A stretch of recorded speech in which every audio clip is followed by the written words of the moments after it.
Hello, this is Ahmed Samir, and in this video we will continue our talk about the second statement after the financial position statement, which is a statement of profit or loss and other comprehensive income.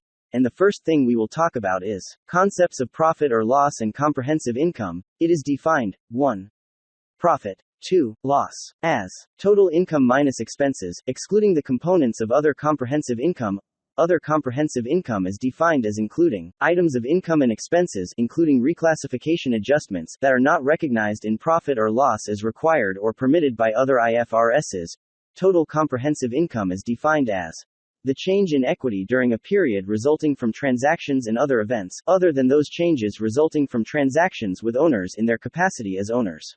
Therefore, comprehensive income for the period equals profit or loss plus other comprehensive income. All items of income and expenses recognized in a period should be included in profit or loss unless the standard or interpretation requires otherwise.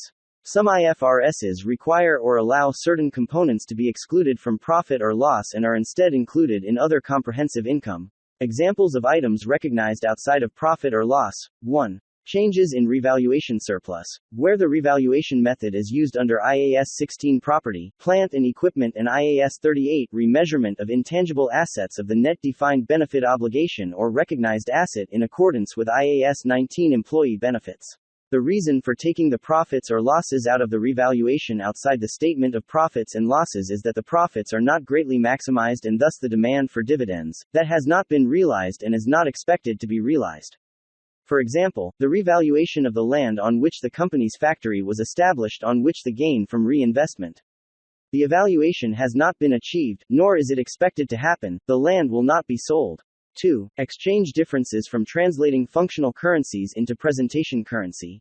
In accordance with IAS21, the effects of changes in foreign exchange rates, gains and losses on remeasurement of financial assets available for sale in accordance with IAS39 financial instruments, recognition and measurement of the effective portion of profits and losses on hedging instruments in hedging cash flows under IAS39 or IFRS 9, profits and losses from remeasurement of investment in equity instruments where the entity has chosen to present it in other comprehensive income in accordance with IFRS 9. Effects of changes in credit risk for a financial liability are designated at fair value through profit and loss under IFRS 9.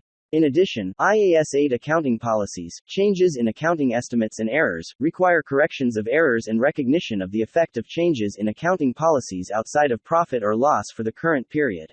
With this, we have finished talking about the first title regarding statement of profit or loss and other comprehensive income, which is concepts of profit or loss and comprehensive income.